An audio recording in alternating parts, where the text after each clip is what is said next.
this book section here at the book table is fantastic. You have beautiful things, whether it be art, but books. We're going to highlight today.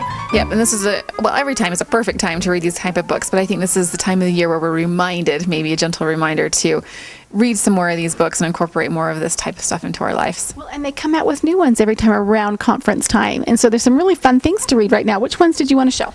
I have quite a pile, so we'll see what we get through today. Okay. This is one of the big ones for Easter, and a lot of people will recognize Brad Wilcox. He has done several books on this same topic, and they're excellent books. And this one is the continuous conversion. And then what I want to read right here is God isn't just proving us, he's improving us. And I love that. Well, I love the fact that it's this continuous challenge, because sometimes your testimony's high and your spirit's right there, and sometimes it's not so much. Life throws all these challenges at us that we have to have a continuous conversion. It is, and this book is light. What I mean by that is just like it says, he's improving us. He's not here to prove that we can or cannot, but he's here to improve us a little bit at a time. Okay. And it takes that atonement, and instead of it being like this big, heavy thing, it makes it into this big, light, manageable, awesome thing. Yeah.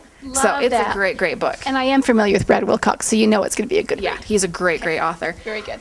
This one, of course, we have to mention. This is President Eyring's newest book, To Higher Ground. And I don't know if you remember the story that he read in conference about the tsunami. Mm-hmm. And so that's the premises of this book is raise yourself up to that higher ground. But I want to read just in the very front of this book. It says, when a young Henry B. Eyring would complain that things were hard, his mother would advise him, if you are on the right path, it will always be uphill. And I just love that quote. If you're on the right path, you'll be going uphill. Don't worry. And that's the whole premises of this book is choose to be on the higher ground, and it, how to get there, how to stay on the right path, basically, things like that. But it's got a lot of his childhood experiences in there, a lot of awesome quotes. But again, I like it because it's not a deep read. Yeah. And I haven't heard of this one. Is this one new for conference this year? Yeah, okay, very good. Yeah, I had not heard about it. Okay, very good. And then fun little activities for kids, because during conference or road trips or whatever, you're needing things that are fun. Oh, we need lots of them. I have 4 kids under the age of 6. This is what I buy during for conference.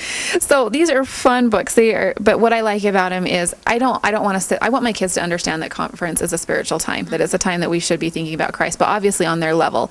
So these are mazes, how to get to the tree of life. Things that they can understand during conference. There's all sorts of mazes. There's dot to dots. There's things that say, color in so-and-so's tie, so that they're watching the TV and they copy the presenter's tie or whatnot. Or how many times do you hear the word missionary in this talk? Circle it. All these different things, all these different activity books, coloring books. There's so many here to choose from. So when you're here picking up the continuous conversion for yourself, think about your little ones and what you can do, or your grandkids. This is just a great idea.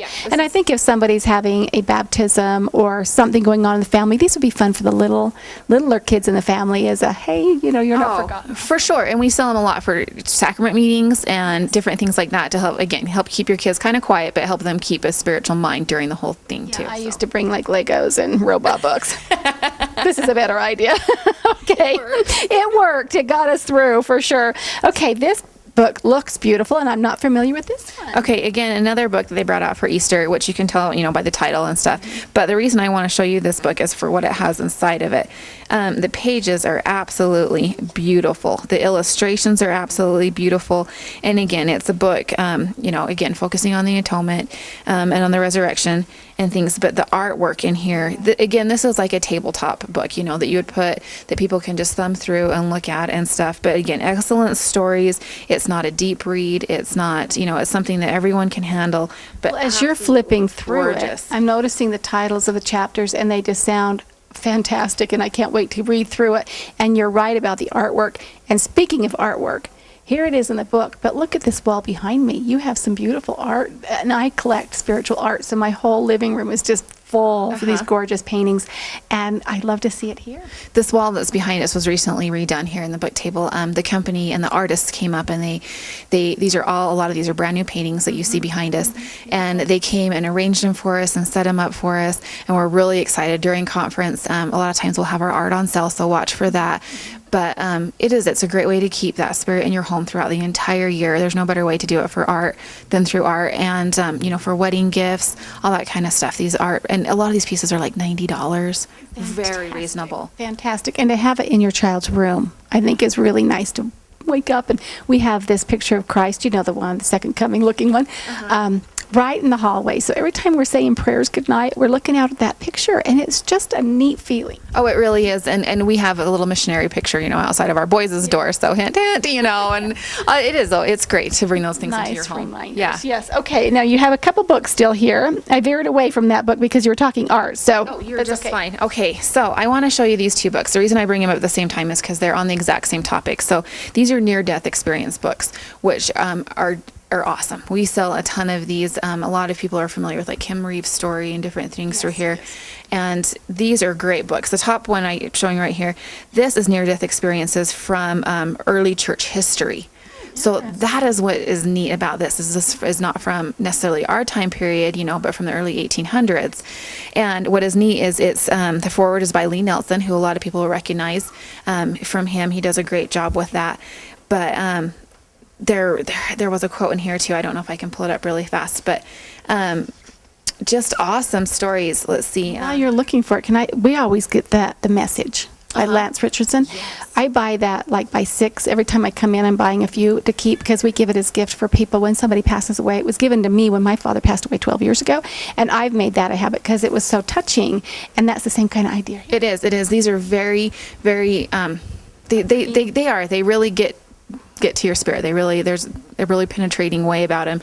And it just says on this one, after reading this book, you'll never be able to think of life, death in the same way again after reading these books. I love about that. It gives you that hope again that you're going to see your father, in my case, or whoever, and just knowing that there is that other side. We already know that. But, that confirmation of other people that have been there and exactly. Back. Love it. And this Visions of Glory is the same way, but what is neat about this one is it starts out on a personal scale, and then it actually takes things onto a national scale.